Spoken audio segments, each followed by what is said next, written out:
Alright. Magandang araw po sa inyong lahat at ito ang mga balitang dapat ninyong malaman kung kayo po ay mga OFW dito sa Saudi Arabia or kahit sa ibang bansa. Specifically po yung mga pauwi sa Mayo 17. Dahil nga po nagkaroon ng maintenance restore, tama? Yung pag-check po ng ATMC. Air Traffic Management po ng Bansang Pilipinas noong Mayo at masusundan ito ulit nitong darating na Mayo 17.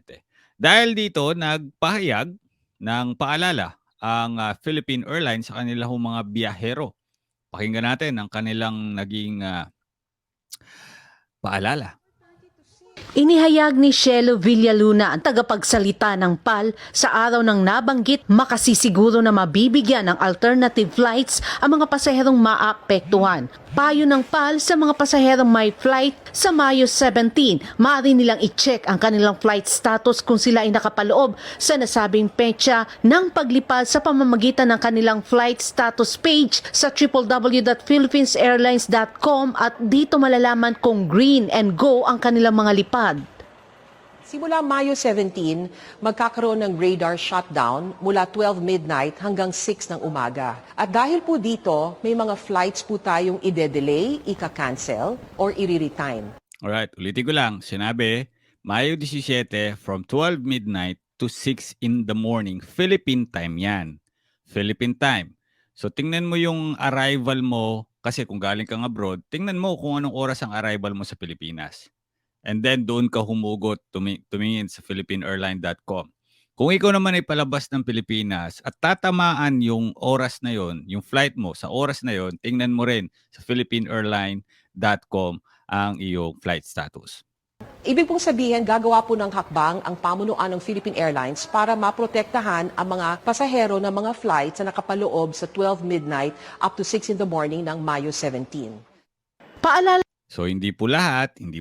So if yung biyahe mo hindi tatama doon, do not panic. din ng PAL, maaari lamang tumawag sa kanilang tanggapan o hotline number para mabatid kung ang mga may flight schedule na mga pasahero ay maapektuhan. Maari po kayong tumawag sa aming hotline, 855-8888. Kung 855-8888. Tumawag po kayo kung kayo ay nasa Pilipinas. kayo po ay nag-book at iniwan po ninyo ang inyong telephone number nung nag-book kayo, then you will receive an email notification and a text at SMS message from Philippine Airlines Reservations. At yan ay para naman sa mga nag-book abroad. Specifically po, yung mga amo ninyo kasi kadalasan amo nagbo-book, no? So sabihin niyo po yung amo ninyo kung there is a email na na-receive nila mula sa Philippine Airlines. Just to make sure, para malaman niyo yung accurate status ng inyong mga flights, you can log on to the flight status page sa www.philippineairlines.com. Gaya ng PAL, handang-handa na rin ang AirAsia Philippines sa inaasahang maintenance. Maaga po yung pagpaplano namin sa AirAsia Philippines. As early as April, naghanda na po ang aming team. Katunayan, yung mga coordination meeting po namin sa mga regulators natin, sa CAAP, sa MIAA, at saka sa Civil Aeronautics Board, nagsimula nito pang April. Tingin po natin may sapat tayong oras para makapaghanda. Siguro maganda rin gawin doon o ginawa sana. Tinanggal nila yung yung Mayo 17 for that specific time. Hindi buong araw, no? But suggestion ko lang naman. Dagdag pa ni Dailisan, mayroong 13 flights ang kakailanganing i-retime sa mismong araw ng May 17 at may 6 na flights na kakansilahin ng mga biyahe papunta at pabalik ng Davao, Bacolod at Cebu. Sa May 16, mayroon din silang 21 flights ang kailangang i-reschedule. May mga gagawin ding hakbang ang AirAsia Philippines para mabigyang abiso ang kanilang mga guests na maaapektuhan sa naturang shutdown. Sa katunayan, nakahanda na po yung aming pre-flight notification ipapadala sa pamamagitan ng SMS at registered email ng aming mga guest na may lipad sa mga araw na yon. Ang kailangan na lang po talagang gawin ng ating mga guest ay check yung kanilang SMS at yung kanilang registered email. Kung hindi naman po sila nakatanggap ng mga abiso in the event, no, available naman po lahat ng flight notifications natin and changes sa pamagitan ng travel advisory na inilalabas namin sa social media platforms ng AirAsia, sa airasiasuperapp.ph sa Facebook, flyairasia.ph sa Instagram. Matatandaan una ng inihayag ng Civil Aviation Authority of the Philippines o CAAP na sa May 17, 2023 nasarado ang airspace na mula alas 12 ng hating gabi hanggang alas 6 ng umaga. Kaya naman sa araw na nabanggit, asahan na rin ang pagkakaroon ng adjustment ng flights. Dagdag pa ng CAAP na kailangan ng corrective maintenance activity upang ayusin ang Automatic Voltage Regulator o AVR, palitan ng Uninterruptible Power Supply o UPS at i-upgrade ang Air Traffic Management System o ATMS AB power supply. Well, I would like to commend these two airlines po that they are doing their best level to make sure that all their passengers, guests na bibiyahe palabas at papasok ng Pilipinas ay maging aware at updated. No, would like also to call the attention of some other international carrier gaya ng Saudi, yes, specifically po dito sa Saudi Arabia to at least notify. But I'm very sure that they will do it naman. No? At napag-uusapan na rin natin ang mga kababayan natin. No? Eto, mainit-init na balita, safe zone para sa mga naipit sa Sudan conflict. Hinihirit ngayon ng DMW sa UN. Pero maganda itong suwisyon ni Secretary Ople. Bakit? Kamo? Pag naman nagkaroon ng sigalot sa isang bansa, which is alam naman natin, mga OFW, Filipino, around the globe, marami yan, di ba? So, ang hirit siguro dito is magkaroon ng pakikipag-ugnayan ng mga bansa na kasapi sa UN na magbigay ng safe zone para paglipatan ng mga individual, not only for the Filipino national. No? Umaasa nga po si DMW Secretary Toots Ople na magtatag ang United Nations ng safe zone sa gitna ng paglikas ng mga individual dahil sa sitwasyon sa Sudan. Ayon kay Ople, marami ng Pilipino na pauwi habang ang iba ay nais manatili din sa Sudan sa pag-asang huhupa pa ang gulo.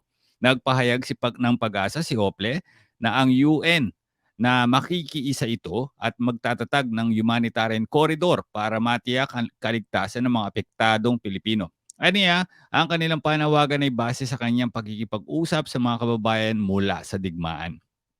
So we do hope that UN will step in and establish these humanitarian corridors and safe zones as soon as possible, ayon po kay Secretary. Quote and quote, nagpahayag din ng pag-asa na magkakaroon ito ng harapang pagpupulong sa mga naglalaban ng partido sa Sudan sa loob ng 2 hanggang 3 araw upang makakuha ng mga pampublikong garantiya mula sa kanila para ligtas na pagpasa ng humanitarian assistance. Nauna rito, sinabi ng DFA na mayroong 100 Pilipino ang tumangging umalis at humiling na lumipat sa ibang lugar doon. Sa nasabing labanan ay nagsilikas ang daan-daang libong karamihan ay mula sa Darfur, sa kanlurang bahagi ng Sudan at higit sa 100,000 naman ang tumakas sa mga hangganan ng Sudan. Talaga namang marami talaga actually. Ako, nakita ko, nabasa ko, nakilala ko rin ang ilan sa mga kababayan nating ayaw umuwi at nagpaparelocate po. At isang Pilipina na 5 buwang ipipiit dahil sa pag-overstay na may dagdag na kaso. Nako, 5 months ikukulong dahil sa pag-overstay. Saan naman kaya ito? Isang 40-year-old na Pilipinang dating kasambayang napatawan ng Kowloon City Court ngayong umaga, Mayo 4, ng 5 buwang sa kulungan matapos aminin na nanatili siya sa Hong Kong kahit wala siyang visa mula pa noong 2017. Ipinataw ni Acting Principal Peony Wong ang parusa kay Chamberlain Cadelina sa sakdal na breach of condition of stay or overstay upang maisara ang kasong ito. Pero may kinaharap pa siyang mas malalang kaso kasamang isang Bangladeshi na si Amir Foysal at ito ay drug trafficking o pagbebenta ng droga. Nauna rito ay ipinababatid ng taga-usig na si Melinda Tong sa korte na binabawi na nila ang tig-2 kaso ng drug trafficking at possession of part 1 poison laban sa 2 akusado. Sa halip, sinampahan na lang sila pareho ng pinag-isang kaso ng drug trafficking. Ayon sa sakdal, sina Foysal at Cadelina ay hinuli matapos makitang may dalang mahigit 30 grams na methamphetamine o shabu sa mga Pilipino sa isang raid na ginanap sa Hong Kong Peace Guest House sa Mirador Mansion sa Cham Cha Sui noong November 15, 2022. Nasamsam po sa kanila ang isang plastic ng bag na may 27.5 gram ng isang tipak na bahagi na naglalaman ng 27.4 gramo ng shabu. Samantala, Saudi Arabia naman, 2 Filipino po ang nahuli sa kabisera ng Saudi Arabia, which is ang Riyadh, Saudi Arabia, na nagbebenta ng shabu. Kailangan ba? Kung ikaw tatanungin ko, mga ganitong kaso ng drugs, kailangan ba tulungan ng gobyerno? O hayaan na lang natin mabulok yan sa bilangguan o kaya pugutan ng ulo, bahala na yung gobyernong yun. Sa tingin mo? Comment mo nga. Saudi Arabia pa rin replaces visa sticker with QR codes for 7 countries. So ibig sabihin dito, yung visa sticker na nilalagay na sa passport, papalitan na po yan ng QR code for 7 countries. Ayon po sa Saudi Gazette report, the Ministry of Foreign Affairs has launched a new initiative to scrap the visa sticker on the beneficiary's passport and switch to electronic visa that can be read using QR code.